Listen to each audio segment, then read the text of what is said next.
now we know why Yahoo couldn't be bothered to respond to Microsoft's negotiate or else ultimatum this past weekend.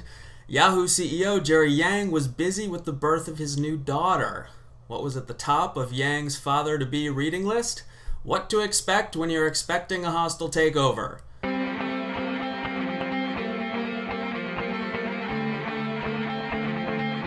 Hello, it's Tuesday, April 29th, 2008. I'm John Pachkowski, and this is Digital Daily. Well, the iPhone's taking off to the Great White North.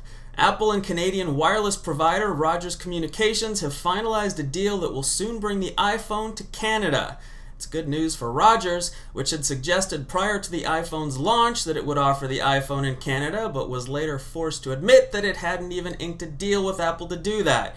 Good news, too, for Canadian cell phone users, particularly if Apple was able to wring a substantial reduction in wireless plan charges from Rogers, which, like all Canadian carriers, is notorious for its exorbitantly priced data rates.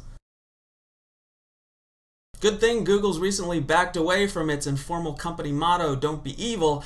Otherwise, news that Google board member and former Pixar CFO Ann Mather is facing civil action from the SEC for her alleged role in a stock options backdating scandal at the animation studio would, be totally ironic.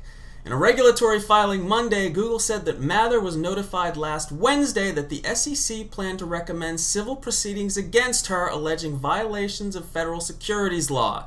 That recommendation, Google was quick to point out, arises out of her prior employment at Pixar. If Mather, who has served as a member of the Google Board of Directors since November 2005, approved the improper dating of stock option grants, she didn't do it under the search sovereign's aegis. That said, Google doesn't seem to think she was involved at all. Said Google CEO Eric Schmidt, "We have the utmost confidence in Ann's integrity as well as her abilities as a director, and we continue to support Ann's re-election to our board." That's quite a persuasive vote of confidence. Still, the SEC presumably has some reason for recommending civil action against Mather. And Disney, though it cleared former Pixar CEO Steve Jobs and anyone else, quote, currently associated with Disney of wrongdoing in connection with the Pixar option scandal, never did offer an explanation of how the backdating came to pass. Perhaps one will be forthcoming from the SEC. Feeling lucky, Ann? Yeah, didn't think so.